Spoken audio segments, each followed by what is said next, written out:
you. I'm going to get excited about this. We've got a guest with us. Angela. Angela, are you there? Yes, I am. Is it Hadaller? Is that how you pronounce your last name? It's Hadaller. Hadaller. You've never been to Branson. I've never been. Hadaller. Never been to Branson. Well, I have, but I mean, I haven't been there. I don't know why that would mean I can't have to pronounce all the names correctly. But anyway, thank you for joining us, Angela. And you're calling us. You're joining us from Branson, Missouri. Yes. And tell us who your husband is. My husband is Tim Hadaller, a recording artist, and we have a live theater show up here. We're in our 10th year of Hank Williams Revisited. Wow, that's pretty cool. We got a DVD here, or a CD from you, and some brochures here showing what you guys do. So we're kind of honored that you join us. Oh yeah, before we jump into the meat here, my son goes to College of the Ozarks in Branson. We go there several times a year. Next time I'm going, I can't wait to see your show. Come on down. Come on down. No, it's come on up. We're in Texas. Okay, right. That's right. All right. Anyway, you sent me a really nice letter here a couple of months ago about a situation with you and your husband. And let's see, now was this your third pregnancy? Is that right? This is our third pregnancy, yes. And during the second trimester, you were 18 to 20 weeks in, you went in for an exam, and everything appeared to be okay. And then you got a call back from them. What did you hear back from your physician? I actually did not hear from my doctor. It was an assistant in his office that the results of what they call the triple screen blood test required in the state of Missouri came back abnormal, and we had probability to think that the child would be Down syndrome. And first of all, ladies, you've been pregnant, emotion kind of runs wild, and so that set me off as it came over a phone call. Right. First of all. But we did go in. We went into my doctor. He suggested we come in, or the assistant did, to talk to them, and proceeded to refer us to a perinatalogist in a neighboring town with specialists. So we did go ahead and do that. Granted, I had no indication that I was having any trouble with my pregnancy or anything. And we were fairly naive, two small children, our early 30s. And we went on to this specialist, and boy, were we surprised what we found. Now, my understanding is, from you telling me here in your letter, that even if the child did have Down syndrome, you guys were not even remotely interested in having this child killed. Oh, no. Right, no. right. But you go to this specialist, and they start pushing you toward having an abortion. Yes, that was the first option that was laid before us. Right. And my jaw just about dropped through the floor. And they really, as my husband, Tim's here with me, by the way, and they just wouldn't take no for an answer. They kept on, wanted to make sure that I was educated about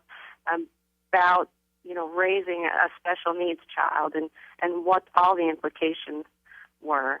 And in fact, pretty much hush-hushing him if he would try to talk. Okay, now that's the part of this letter. Let me tell you, Angela, my wife and I went through a similar situation to this, in which our daughter that died in 1986, when my wife was pregnant with her, we were told that she might have a condition called Turner syndrome. And the guy immediately started pushing abortion. He regretted that decision, by the way. But so I know exactly what you're going through. But you said that Tim is there with you? Yes, he is. Could we put him on the line? Yeah, sure enough. Here he is. One moment. Hello. Hello, Tim. How are you? I'm wonderful. Thank you for joining us today. Nice to be with you. And we're very familiar with your story. And as I was just telling your wife, I went through a similar situation years ago. Oh, really? Here now, my understanding from what your wife told me in this letter is that when they started pushing her toward an abortion, you chimed in and you said you held your tongue as long as you could, but then you began to speak out about this was not going to happen. And the doctor then told you, quote, "I'm sorry, sir, but this is your wife's decision." Exactly. And then she asked me to leave the room. She said, "You don't have a dog in this fight." In other words, and I remember looking at Angela and said, you know what to do. Is your head okay? Because any woman will tell you when they're pregnant, their their emotion is running 100 miles a minute anyway. Right. They can be up and down, and really it has to be a decision, a joint decision, but a lot of times that father knows more, what's going on is more in tune with his head, because of a woman's body's blood is all in her stomach. It's not in her brain, and I don't mean that meaningly. It's just, it can happen. And so I just took her by the hand and was saying, like, you know what to do, and they escorted me out of the room. Oh, my goodness. Well, and it's crazy to say you don't have a dog in the fight. You have a child in this fight that you have to fight for. Wow. Right, and that's what I said, and I was like, you can't do this, and then she's throwing that right in my face. Well, according to Missouri state law, you don't have a right. What you're saying is out of bounds, and that's my baby. That's my baby. And by this time, I'm yelling, and I'm. This is the mentality that has been created within the medical community that abortion has done to us. We've talked about this subject many times in prior issues. The medical community has been bastardized by the legalization of abortion, and this is a good example. For this woman to be sitting there, this was a female doctor? Yes. Okay, and that answered the question that I was going to ask you. I was going to ask you what kept you from decking this guy, but now you tell me it was a female, so I guess that answers that question. Oh yeah. Because he and I would have been rolling around in the floor, I'm afraid. But oh yeah. But this is, what do you say? To sit there with a man and a wife, and obviously the wife wants him there. What woman wouldn't want her husband there? Right. Right? And she's got a supportive husband, and she wants him there. And this doctor, if that's what you want to call her, is saying, sir, this is none of your business. You need to leave. This is none of your business. This is my wife and my child. How is it not any of my business? Absolutely. An educated man once told me, you cannot understand abortion without understanding eugenics. Right. And you can't understand eugenics without understanding abortion. And they're intertwined. Eugenics, and you wrote quite a bit about this, that's what this is. It's social engineering from the word go. All right, now let me ask a question to you guys. Tim, are you still there, or is Angela back? Yeah, I'm there. Do you want Ange back? Sure, if you don't mind. Thank you Thanks, for Tim. your input, Tim, and I applaud you for your restraint.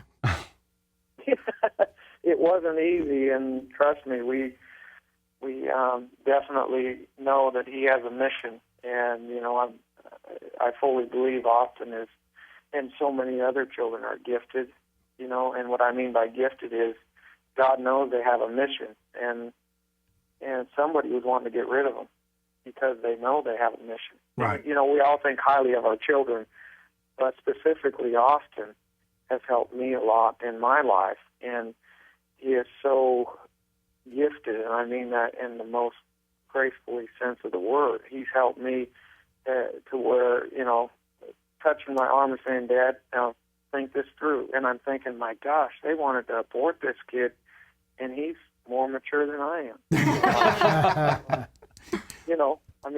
It's amazing.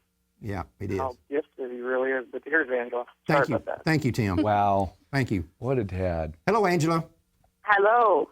You have a very good husband there, by the way. Oh, yes, I do. Thank you.